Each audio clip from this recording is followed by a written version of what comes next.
All right, we'll open this meeting and everybody rise and do the pledge of allegiance to the flag.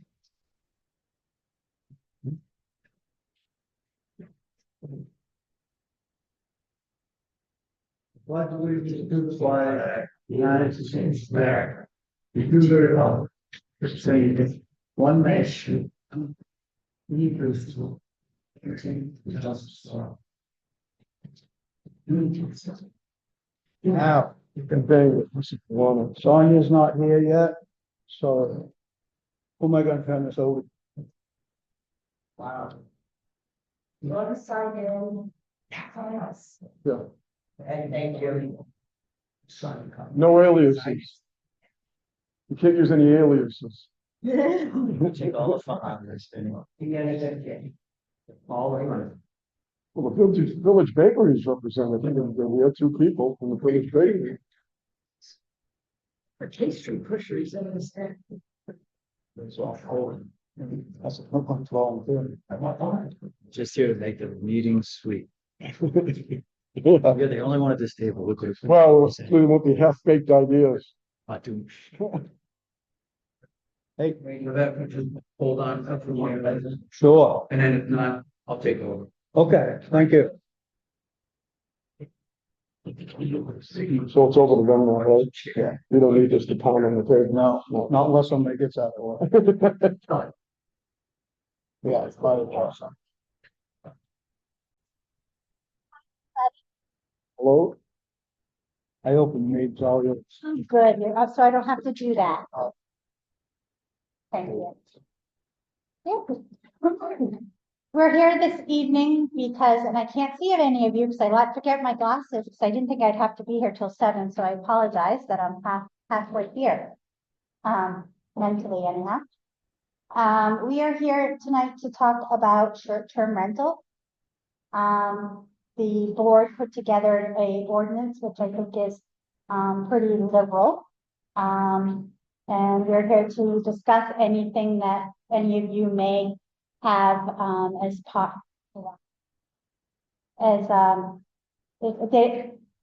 I either need coffee or I haven't had enough. I apologize. We're here to discuss any questions or concerns that any of you may have about this. So I guess I'll start by, I'm assuming that everybody who is present this evening has taken the time to read this. And if there's any questions or concerns, I'd love to hear from you. Yes. I guess our questions primarily around, what the annual registration fees look like, how much. Whether the re-registration after a year has to go through the whole inspection again or just before. Yes, so currently, and correct me if I'm wrong, it's $150? $150 was talked about, but it's up to the select board. So that's why you'll see some places in here where it's blank, because we really have to wait for them to tell us what they want to charge. But during our discussions, we thought that $150 like was fair. So that's what we have suggested to the select board, but we have not heard from the select board what they have decided. And that would be an annual fee. Correct.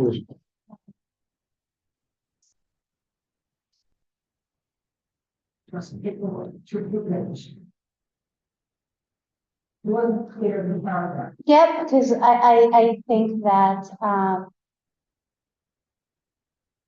I believe that it is just going to, again, correct me all if I'm wrong. I read it as it was just an initial inspection, and then thereafter that it was just going to be a yearly.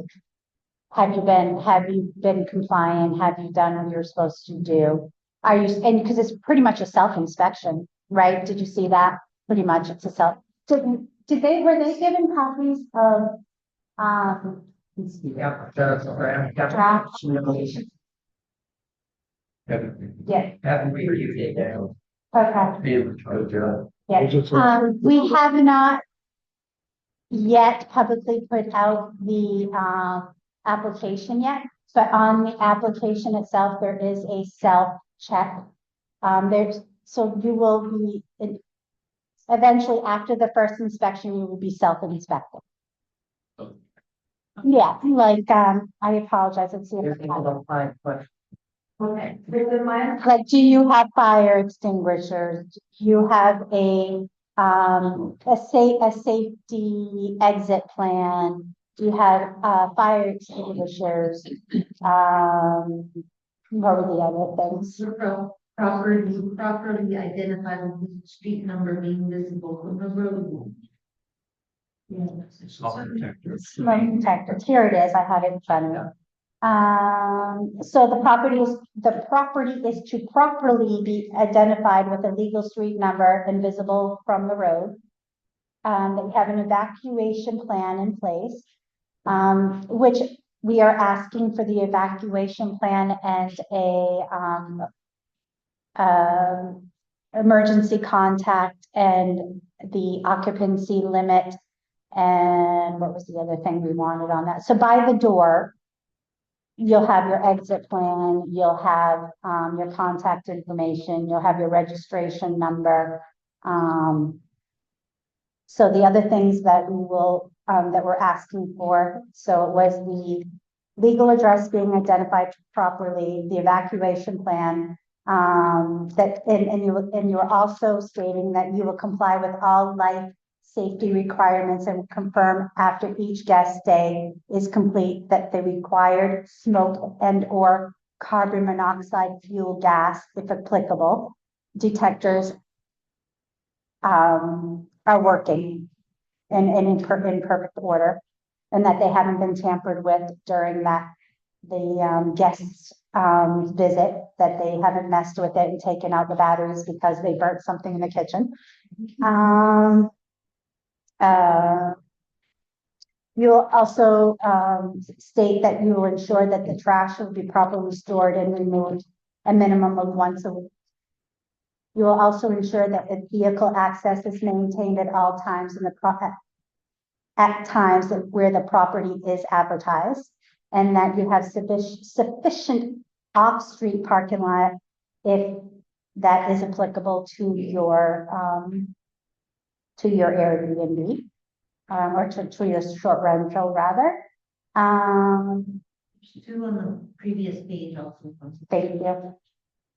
Will make renters aware that there are sound level limits that need to be abided by. And then the other two are, I will not exceed the maximum capacity of the rental unit of 2 guests per bedroom plus 2 additional guests. Lastly, we are also asking that you post a copy of the permit, which I did already mention, in plain sight near the entrance of the short-term rental. Here's the sound level requirements. You just had something about sound level. What is the sound level, like decibel? Are you asking for a decibel? No, I'm just asking, where, what sound level of a, or sound level, what an insert sound level. We don't have a sound level ordinance. Did I mishear, did you just say something about? I did say something about sound. I think that we're asking that your guests are respectful to the neighbors. Yeah. And that you will ensure that that happens. Does the off-street parking apply to private roads? Tell me an example. What do you mean? I would think that if you have an Airbnb on Main Street here, Mhm. and you don't get your cars off Main Street, you're impeding traffic going by, that's gonna be an issue. Correct. But if you have a private road that's individually owned by the people that run that road, does that still apply? As long as you're not blocking people from going up and down the road? I think that that would probably be something I'm going to refer to our chief for. How would you answer that, Dickie? I would enter down private road. Have it so we can access it, so you're not blocking the road with a fire truck, ambulance, system road. And have sufficient so that when you get in, like, with the rest of you. Yeah. So we're looking for the tax and Flint Pass, no, like on the road, Flint Pass, and all, right here, those, that's a, no problem, that's cool. Thank you. Nice. One thing that came to my mind as I was reading it is that for people who presently have an SDR, if and when the application process goes into play, will there be a grace period to get that permit? Because the ordinance itself says you can't open until you have a permit. But we're opening up the book for the summer right now. Yes, So, we understand that. yeah, so So there will be time for you to get your application in. We're not going to. I mean, if you're going to let the whole year go by without coming to the town, and we all know where your Airbnbs are to some extent, because all we have to do is go on the website and we can see who has them. Do we want to go forth with that work and to actually do all that and go to everybody? Hey, you still don't have yours. I am hopeful that everybody will come when they're ready to be inspected or ready for their application to be reviewed. make sure it's Yeah. We were just concerned about that might occur for the CEO and fire chief Yeah. doing inspections. Yeah. And I think that they're willing to work with it, because there are, Mike is only working a day a week, a day or two a week. And Dickie's a busy guy, so they're not gonna fault you if they're the ones that can't get to you. So just understand if they're not getting to you on time, they're not gonna fault you for that. So be patient with one another. This is all new until we get everybody up and registered. We understand that is going to take some time to get everybody registered, and that's completely okay. The intent of this ordinance is for safety. The intent of it is so that our fire chief mostly knows where these are located and know when he gets to one of those properties that perhaps he is entering a home that is not just going to have a couple of people there. There may be a presence of 10 people in that home, and it's important for him to know that and where they're located and all of that. That was our why. Yeah. What's your hopeful timing for implementation? This goes to town meeting? Yeah, they'll go to town meeting. And then when do we want to implement it? Probably right away. But we're going to obviously have a grace period, because we're going to understand that it's going to take some time for everybody to get to us and for them to get to you. It's gonna be on the referendum, Yes, so it won't go to town. I apologize, I lied. Thank you, Eric. for It's taking- going to a referendum, so it will be April 1st, so I would assume that we could possibly put some verbiage in there that this will take effect 30 days, or take effect, May 1st or whatever. We could probably put some verbiage in there when this will take effect after it's voted, if it's voted in by the taxpayers. But just to echo Sonia, if you read through this, this is 100% designed around safety of the renters, information for the fire chief. Code enforcement's gonna make sure that every room has 2 points of egress. And then if you have 4 bedrooms, but you're advertising it on a site that you can hold 18 people, that's not the safest thing in the world. For parking on the sides of the road, my opinion was public safety with fire, rescue, and also plow vehicles. If you're in a private area, you just have to make sure the fire trucks and rescue can be by. But if you're on a public way, the public works, during the winter it's gonna be an issue, and cars are gonna be towed. But we tried to design this, all the communications that we all had was around public safety. Want to make sure there were working smoke detectors, that there was everything else. It was just to make sure that these places that these people were coming to were safe to be rented, And that the fire department and rescue, we had a list and knew how many potential people could be in that building if a call comes in. So, when they mention on page 3, section 4, part B, you mentioned 2 legal means of egress. Does that mean 2 doorways or 1 door and a window? Yes. A window will count?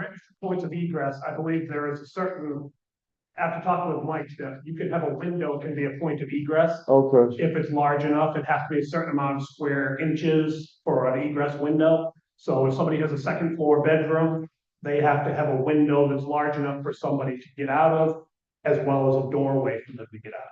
so for second floor, they'd have to have a rope also, a window, a rope ladder or something. They're not gonna jump out the second floor window. Correct, and those are available and inexpensive, and I would hope that most people would have a home with a second floor bedroom already.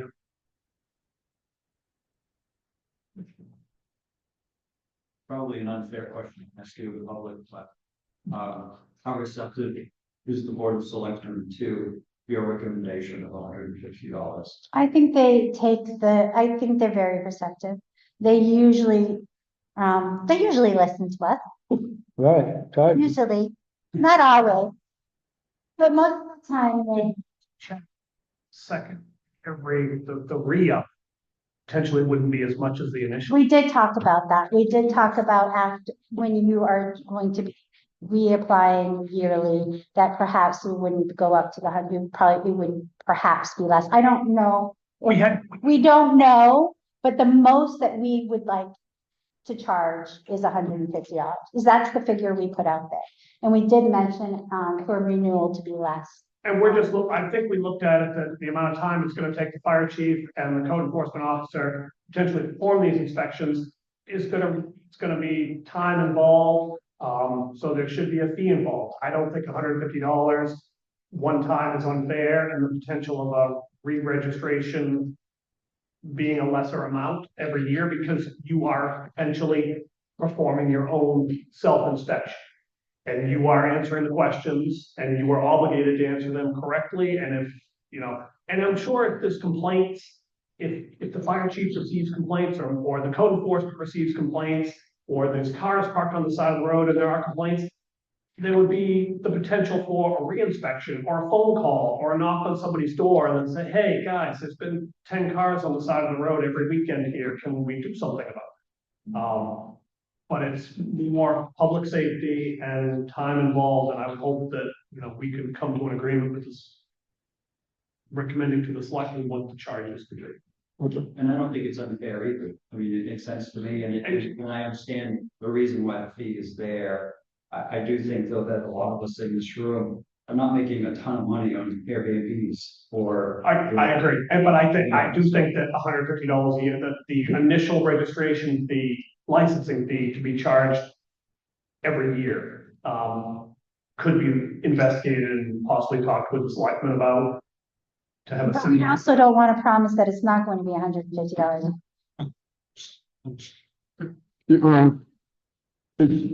The fees is something, everybody, that has Airbnbs, might want to think about. If there's also a correspondence form in the town office that the selectmen you can fill out. So if you have any suggestions on what you think the fee should be, or any suggestions on this that the selectmen could look at, from the people who have the Airbnbs, because you're involved with it. I don't know much about them, except I rented one once, twice, and I was happy with it. But yeah, so anything you want the selectmen to consider, you can get a form at the office, and it'll go into the correspondence file. It'll be discussed at the selectmen's meeting. So yeah, I mean, if you think the fees are too high or too low or whatever, I also just want to state that we're not looking at making money. We just don't want it to cost the town money. We want to encourage businesses, but businesses should not your business should not cost our town money. So we're not looking at making a profit, we're looking at covering our costs. So that is sending CEO, that is correspondence if we have to mail something, that is having the fire chief go. We're just trying to cover our costs. And I think, I mean, my perspective only, after looking at all these other towns that have Airbnb ordinances, STR ordinances that all end up in court, all end up costing everybody lots of money. I don't think that's something that I was in favor of, and I don't think this one even falls or comes anywhere as close to something like Matson or Conway or Bridgeton. That's got serious legal implications, telling a taxpayer what they can or can do with their property. This is based around renter safety, making sure that the fire department can advise, he's a first responder. If he's not wearing a fire suit, he's gonna be wearing a private rescue suit. So he wants to know that there potentially could be 10 people here, 6 people. It's just public safety, public action. And not costing a lot of money. And I know that this has been a long road. And I think the board has done a really wonderful job in listening to the townspeople, listening to us who have this type of a business. We went from, I think, 22 pages to 5. So good for you and for us. You're not the problem. It's the people that are gonna be buying property and putting an Airbnb in that are the problem, that potentially could be the problem because they think it's a free-for-all. You're respectful to your neighbors, you're respectful to your customers. It's the people that are buying a house because it's cheap in this area that are gonna try to turn a buck and rent it every weekend. And there's no occupancy listed. It's just a free-for-all, and that's not what we want. We don't want our community to turn into that. We want people to know when they have a property that they're renting, it has a number of occupants that can be there. It's not a party house. During the day, sure, but at night, everybody has neighbors. The respectful STRs, you don't ever hear anything.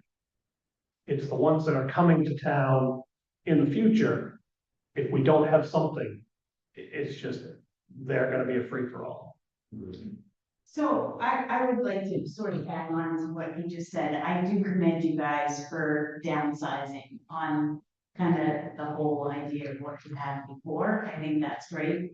I think what's a little frustrating for me is, like, I understand the quiet and all of that. And for the last 6 years, I have built my Airbnb on a peace and quiet situation. And that's, if you read the reviews, it's all about that, like how quiet it is, how peaceful it is. Yet I came to the town because someone just moved next door to us, clear cut their property, and they're running construction and chippers and excavators and compressors and like all the construction noise. And I was told, too bad, so sad. And they are running it 7 days a week. So while SDR owners are held accountable, which they should be, because I love a noise ordinance. I would so happy with a noise ordinance, but because our community is very quiet and I respect my neighbors completely. But now we have this new person in, and because people are allowed to do what they want on the property, the noise level, they don't care. They just don't care. So I'm gonna lose business because if they're coming and people are running compressors and nail guns at 12 in the morning, so there's no protection the other way around, which is, I realize it's probably. I think this is a really good start though, don't you? Because Rome wasn't built in a day, and I 100% agree with you. So if the town is going to accept something like this, the town may accept something like a noise ordinance, because it isn't bothersome until it's bothersome to you, right? So that's the problem. Lots of people, and I understand everybody wants to do, I have my land, I bought land, and everybody wants to do what they want to do on their land, and nobody wants anybody to tell them what they can and cannot do, right? America, which is great, until it's not. Right, exactly. So I think that noise ordinances have been talked about several times, whether it is construction, whether it's a dog, whether it's a motorcycle, whether it's a whatever. used to consider it.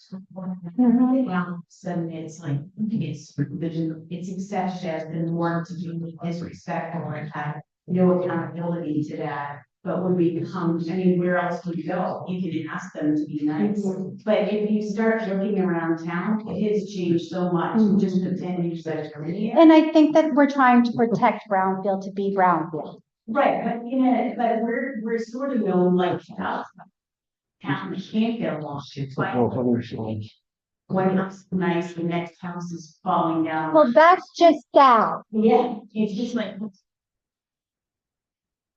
You know, short-term rentals are a little bit targeted in that sense that, I mean, have town been sued for any short-term rentals, or has there been? It is not a problem at this point. But I can say to you that we are working with the short-term rental, not only for safety, but for noise as well. It's a start, right? And then we also have the dog ordinance happening. So when different scenarios come to the town people, whether you come to the select board or we end up hearing it and they, the townspeople would like an ordinance for noise, let's say. It's something that takes, how long this took? Yes, no, I can see it. So it is going to take a hot minute for us to work on the next project. But I hear you, and I think everyone in town hears you. A lot of people have been frustrated with noise for different reasons, and unfortunately, we all don't want necessarily rules and ordinances to, we don't always want them. Less rules can be better, right? But again, when people are being disrespected, there has to be, we all want peace, right? In and out of our lives. Yeah. And that's the thing.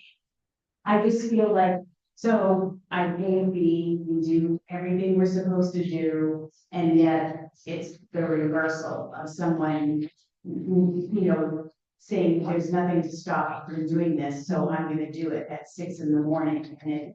and you don't care. And yet, so our entire neighborhood is writing a letter to this person to ask them, please consider us. But how crazy is it that you have? But maybe, this is the first I'm hearing of your problem, for example.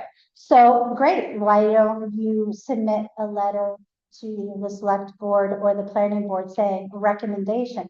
Can we have an ordinance that states that equipment or noise should not happen until 7 p.m. and ends at 10 p.m. Maybe we can have some, I don't know. Right. I don't know.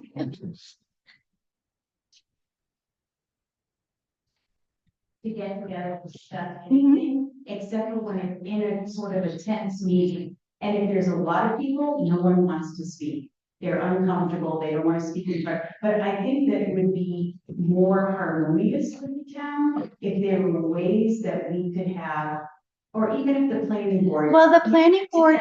Said, what would you like to see? If you just heard people out, people just want to hear. But I would also like to say that we run meetings almost every single Tuesday. They run meetings every single Tuesday unless there's inclement weather or somebody's ill or whatever.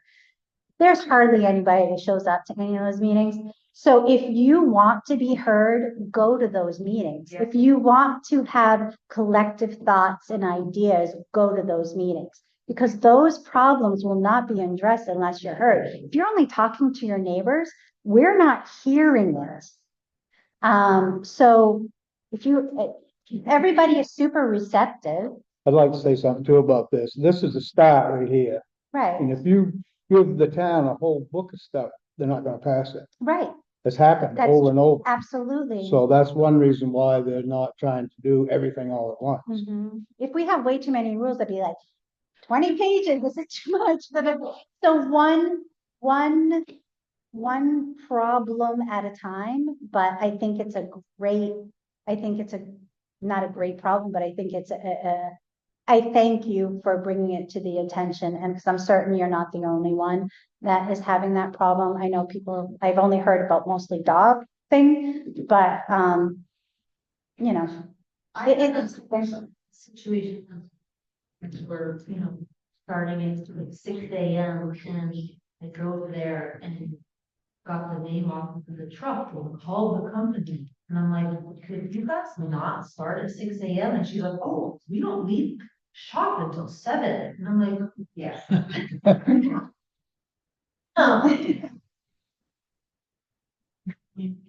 Just to play devil's advocate, I mean, a logging operation, a construction operation, unless it's a commercial pit operation, are gonna have a limited amount of time. Somebody's logging, they're gonna be a month. If somebody's building a house, they're gonna be a year.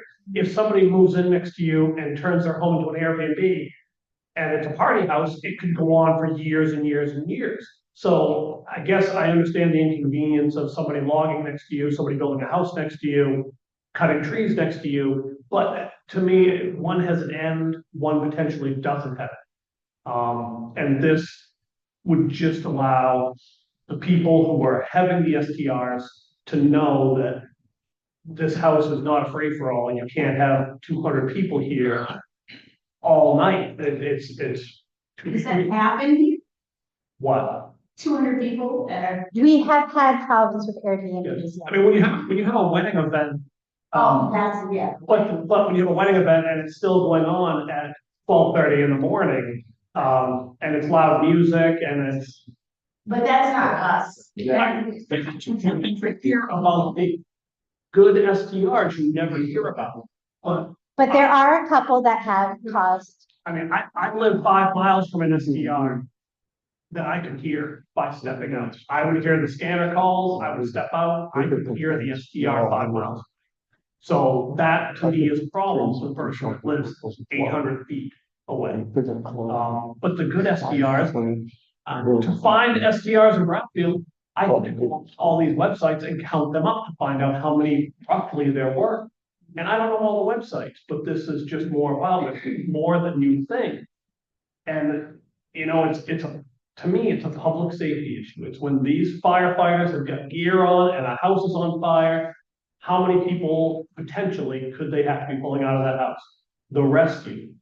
You need to make sure that the driveway is not plugged so the rescue can get there. Things like that. It's more of a public safety. I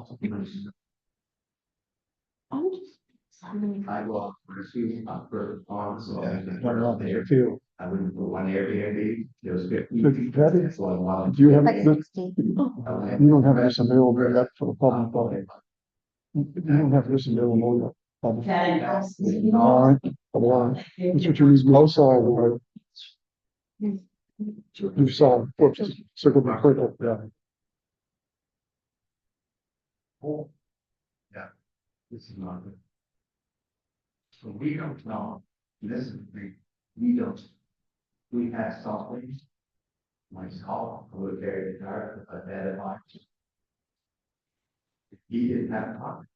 I avoided how. So these are the reasons we're doing it. I haven't found to get another little see over. It's like, I had to contact people, I couldn't contact anybody there either. So I got, luckily all the Airbnb for the rented and. I can't get out. So it's a scary thing, but midnight, what, down at midnight, 3 times with Airbnb, no problem. You go there, you have a lot of stuff, you walk away. The people around you are alone, to share it. So do you think that's where I think the noise ordinance or a noise ordinance would help, not just SERs, but to make it fair for everybody? It has been brought up several times, but we also don't have, it's enforcement's difficult, right? Who's going to enforce it? You have the decibel, whatever machine thing, whatever it's called. Things I'll share, they go with me, but lately it's been. If it's a problem,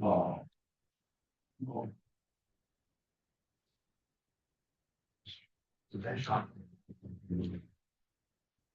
Maybe a lot. I'm doing something. So here. Yes, sir. You know how many Airbnbs are in Brownfield and how many people who run those Airbnbs live in Brownfield? I cannot give you an exact number, but my guesstimate's probably 60. Approximately 60 Airbnbs in brownfields. Do you have any idea how many people who run those Airbnbs actually live in brownfields? I do not. My guesstimate, I just know like, and I'm not certain, I haven't kept up with what. I haven't kept up, but from what my understanding was, especially after COVID, most of the, real estate transactions that have been happening within the last 3 years, a lot of homes that are purchased here, what was the figure? I don't know, like at least 50% of those purchases were going to be Airbnbs. So is there any way to stop that? Wouldn't it be nice? I mean, and I guess, you know, that's. It's, the problem is, and that's a whole different subject, and we certainly need bigger ordinance that we currently have in front of us, because there's a housing crisis, right? Our children cannot afford to buy homes today because of the housing crisis. At least my kids, my early 20 kids can't afford homes. So when we have people that live out of town that obviously make more money than we do in our little space of the world, they're able to afford real estate. Our real estate looks pretty good, right? In comparison to a lot of other places. So they're able to afford the homes, and they're taking away from the people that live here. And changing, I feel like it's changing, like their ideas and all of that is changing. Yeah. People around. But I legally can't stop any of that from happening. But wouldn't it be nice? But you can't. What Conway from that? You can't. They're trying as well. You can't. How can you? I think it's gone to court. I think the town has tried to limit the amount of Airbnbs. I think they've tried to keep it as local as they can and not have people out that don't live here and just buy property and able to rent them and not necessarily have the there is the same responsibility as somebody as that does it or lives near their own Airbnb. But there's no legal backing that they can tell somebody, oh, you live in Massachusetts, you can't buy a house and rent it out. You can't say that. Or you live in, I'm picking on Massachusetts. I'm not picking on Massachusetts as an example. Not the issue of seeing Conway. See, the issue that the town board there is very heavy-handed with all of the people who are, they're trying to hold all the people who from out of state, who have the Airbnb, bought houses and turn them into Airbnb. I think that their approach is wrong. I think that the people who live in North Conway or in the Conway area are complaining because there's a lot of absentee owners running Airbnbs and have no control of their guests that are there. And I think that's part of the pushback. And I think that from everything that I've read, I think that the board is approaching it wrong. I think that you should, if I was in North Conway and I had that situation, I would start fining the people who are letting these Airbnbs go out of control. I mean, I know that You can't. I mean, they're landowners. That's the problem with North Conway and Madison, both. They have been heavy-handed.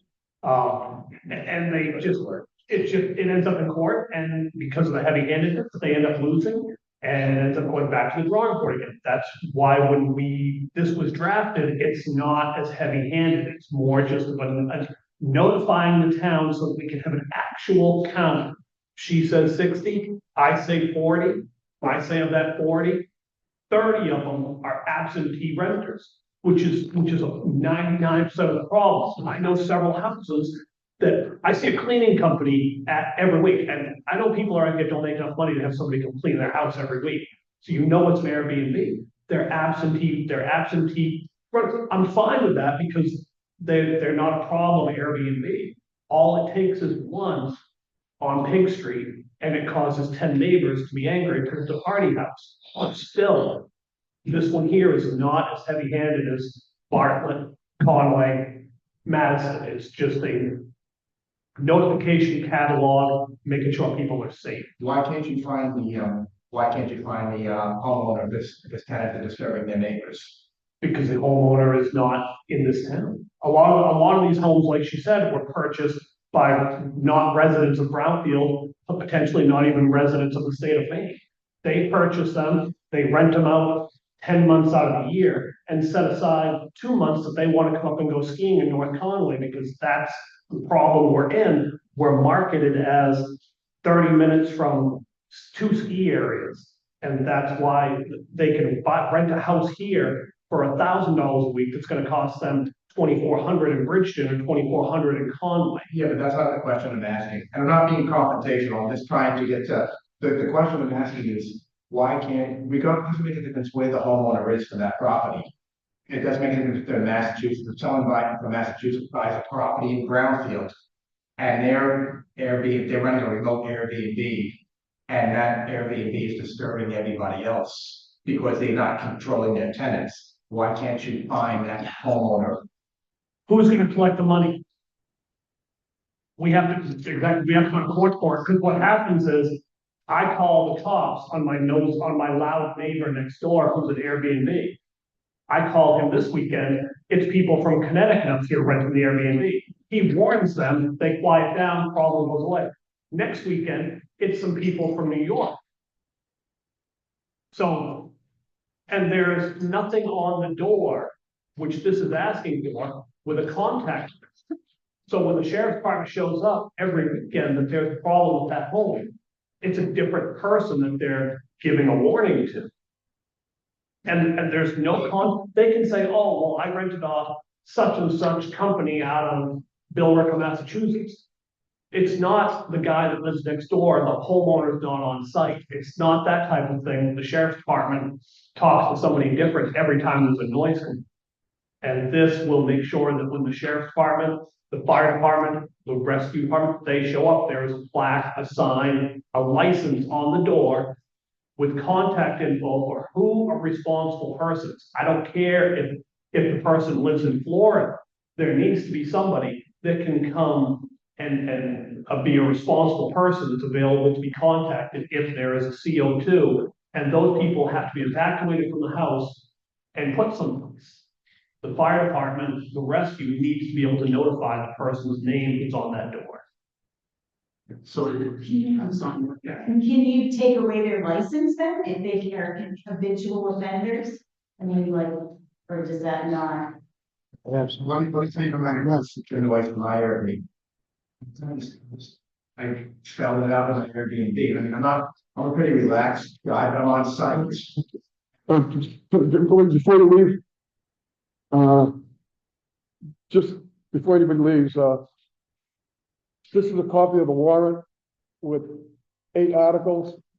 And the voting for the STRs and the different articles on here are going to be April 1st at the town office with a written ballot. It's not going to be here with a public hearing. Okay.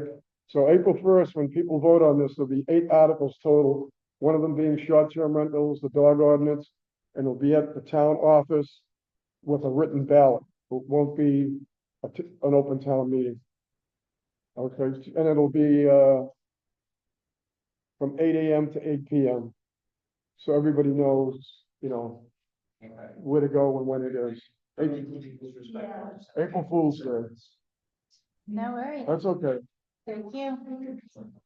Thank you very much. I'm saying that, I give my tenants a warning. They just say, look, if I get a call from my neighbors or anyone, you get one shot. And after that, you're out. That's it. And I call the police and I say, you violated the terms of the Airbnb. One of the conditions is can't disturb the neighbors. And that's what I had in my Airbnb. And I've been doing it for 2 years, not a problem. Nobody even complained about it. They come up because they want the peace and the quiet, or they want to be able to hike on the land and do whatever they want to do. But that's what I do. I don't have any problems. I haven't lost any business because of it. This basically, it's a courtesy. For my Airbnb, I'm not staff funds, but it's not a hotel room where I want you in there trashing it or anything like that. No, you have to respect it. And if you don't respect it, I don't want you here anyway. But you are responsible.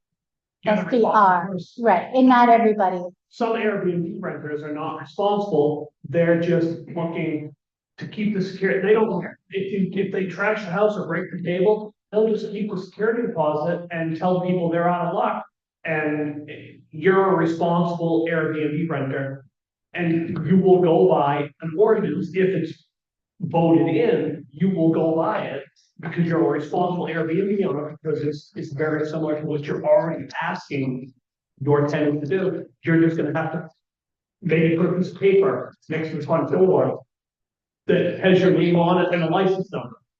There are Airbnb owners that they just will not do that.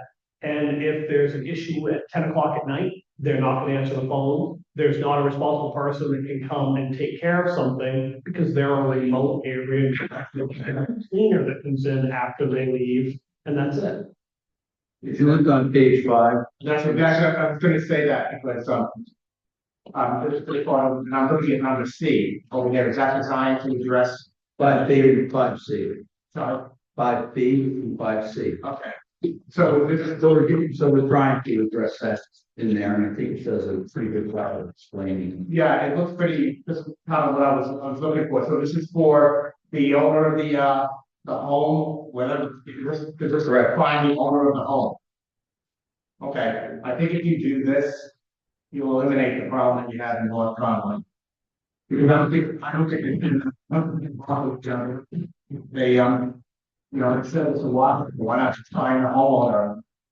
If, you know, or if you have, I own an Airbnb next to me that's out of control, because it's gonna affect my business. And I don't need it to be completely quiet that you can hear a pin drop, but I don't want my neighbors calling me, and I don't have to call my neighbors either. But just because you're out of town and you're running an Airbnb, doesn't mean it can kind of run wild. That's kind of my thought.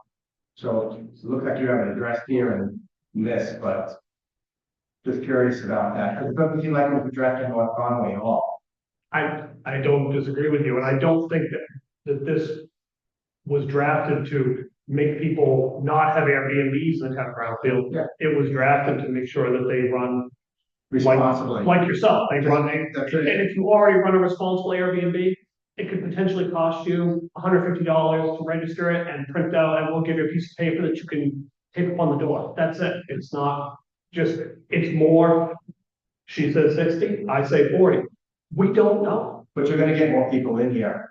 You're gonna get more people coming in. I mean, because the price of houses here is still cheaper relatively to everywhere else in the area. So they're coming.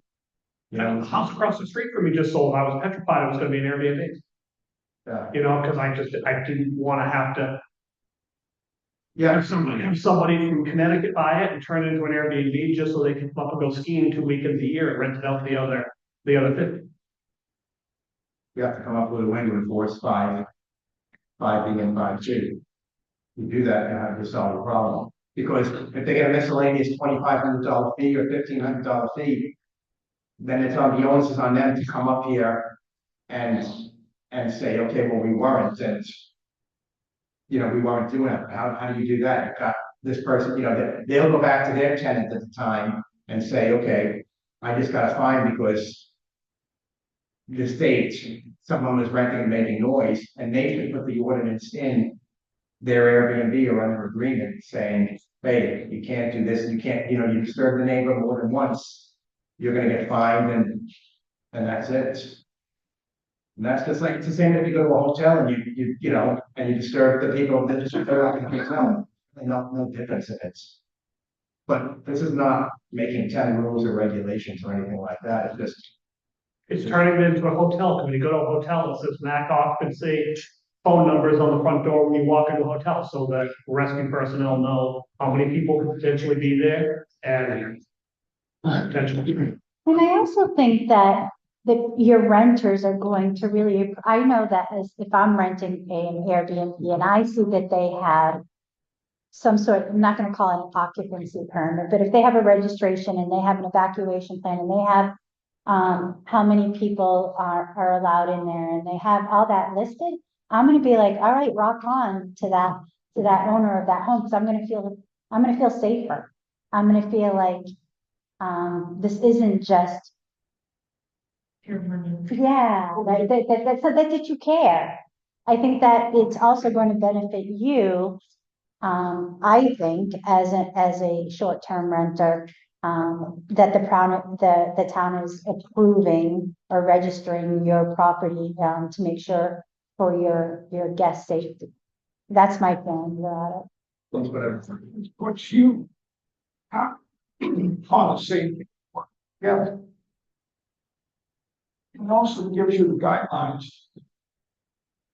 You may or may not know about certain safety things like smoke detectors, kind of egress windows.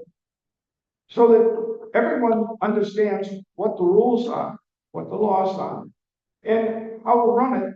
And to one question that's come up a couple of times is I live in a neighborhood with 6 miles of private dirt road.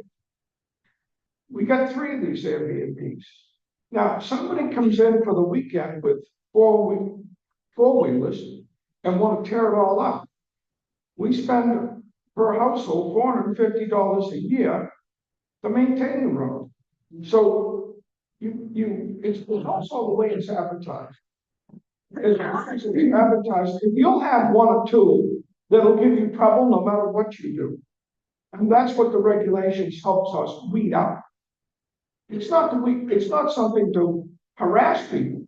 It's to give someone a set of guidelines that we all can live with. That's all it is. Dickie, was it in New Hampshire, the four family members that died of carbon monoxide in an Airbnb? Was that in New Hampshire? Yeah, Yeah, and that just happened recently, within, what, the last 3 months? Ish. Yeah. Yeah. Yeah, and it's an inexpensive fix. Some people bring their own carbon monoxide testers with them when they rent an Airbnb. Okay. Yeah, I know a couple people do. I mean, Okay. if they're gonna rent it, they bring them with them, you know. Doug, that's on the board, I'm sure, guys. I bet Doug's with his own. yeah. Does anybody have any more questions or concerns that we have not addressed? What's that, quick question? On page 24, the top, where it says notwithstanding school going no, maybe you count it as a bedroom unless you do not need 2 legal means of egress.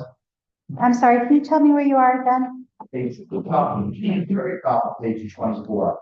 I don't have the page 24. It's also on page, egress question is on page 3 of this one, okay, page 3, It's only 5 pages long. yeah, on page 3, section 4, plan part B, I think is what he's talking about.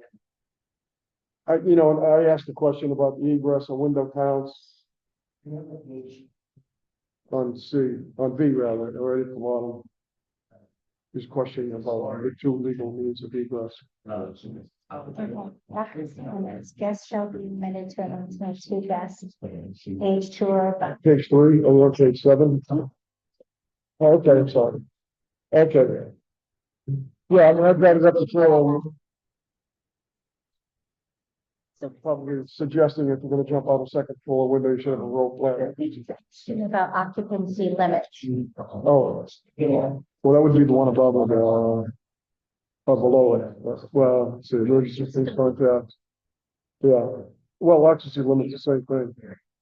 The, 2 guests. yeah,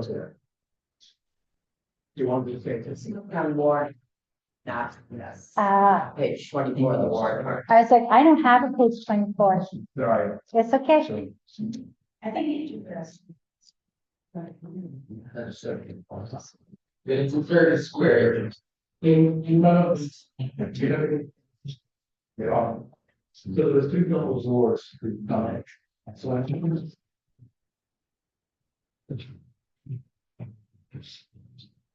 And then a lot sofas.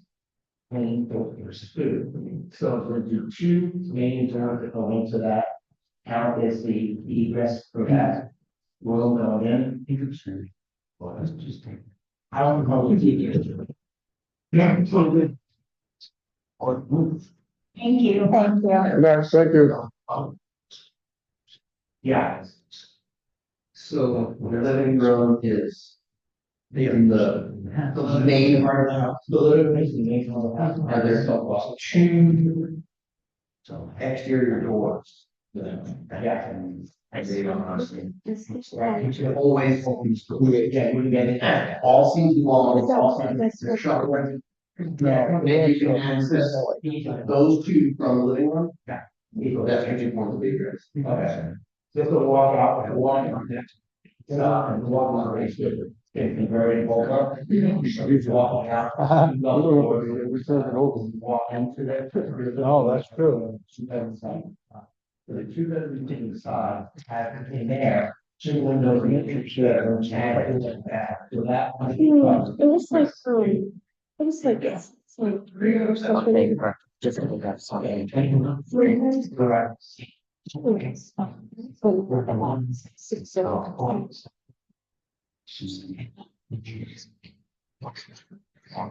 Yeah, I'm saying.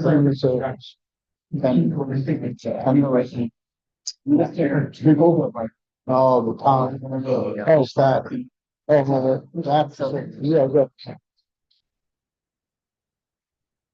So we go more.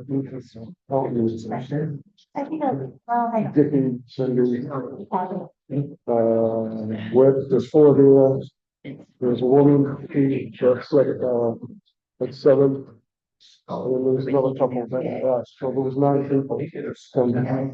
Right now. So they were looking for discussion, like a so substitution.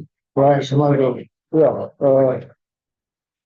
song, sorry. So it's the song. No,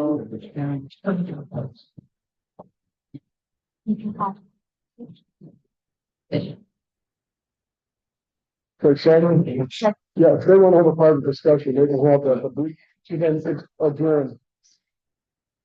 That, are we good? All right, I make a motion that we adjourn. All in favor? Okay, what time is it?